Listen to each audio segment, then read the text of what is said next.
So what are the most common pricing mistakes, weaknesses that people still repeatedly do? And what are those mistakes that any business should really avoid?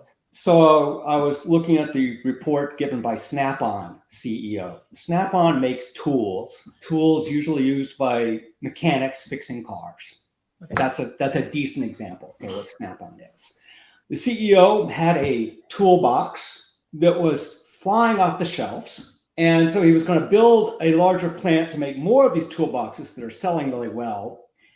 And he keeps increasing the discount on them. Okay, if you have a hot product, you don't put it on discount, especially if you don't have enough capacity to make it. Yeah. The CEO says, I'm selling this so much, I have to make more plants, more fixed cost, and I have to lower the price because my customers, his words, my customers expect a discount. And the guy is basically running his business in a manner that's going to lead to bankruptcy. And we've seen this. JCPenney in the States, a few examples in Europe too, whose names slip my mind. The CEO is oblivious to the idea that he has pricing power, or she, oblivious to building a pricing capability. The two usually is where the CEO says pricing's important, but didn't do anything about it, okay? But when you're up at the 5 level, you have a pricing team, you have pricing software. Pricing people are not just administrators. They're not just simply in the title of manager and analyst. You actually get vice presidents of pricing. And you need a vice president of pricing because that entity, she has to talk with her peer on an equal level in finance and in sales and in marketing. I mean, there's one example of a client where pricing was not involved in the new product development cycle. It's like, that's an easy fix. You just simply say you're required to check with pricing before you start developing the product. Simple stuff. And this requires pricing capability beyond simply an analyst with a piece of software. It requires an organizational capability.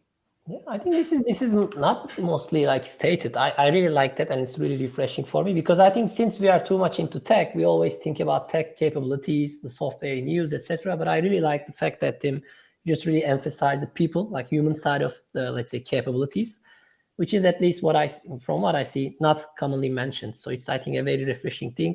Like, given the fact that we are talking about AI's impact today, I really like that we are pro-humans, which is always nice for us humans, I think. So it's great news. So Zara, do you also have any such kind of like pricing horror stories, pricing very, very like visibly seen mistakes? There are so many good and bad stories in this pricing space. I don't even know where to start. When it comes to using software, there are so many different examples out there. I think the main thing about success stories, especially when it comes to the software space, is that you get to the value really quickly. The moment you can start using the tool, it generates value for the companies that are using it. I mean, I personally, working in pricing as a pricing manager, also encountered situations where, and I think this is really similar to Tim, what you said, pricing was just not part of any decision process. From the pricing perspective, you would just wonder, like, what are they doing? Marketing would put promotions out there without talking to the pricing department.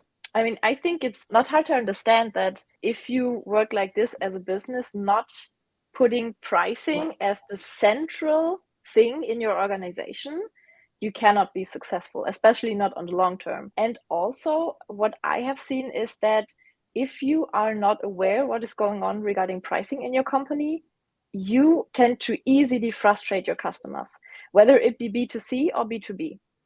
Because you want to be having a proper either relationship if it's in B2B, or you want to be like a trustful brand out in the market, but you cannot do that if you don't have a price which is relatable for your customers. I don't even say consistent on purpose, because this is not really where we're moving at this point. Even in B2B space, prices are not as consistent anymore as they used to be. In e-commerce, I think we don't need to discuss that. This is like the volatility is going crazy, but you need to be relatable in some ways, and you cannot do that as a business if you are not focusing on pricing.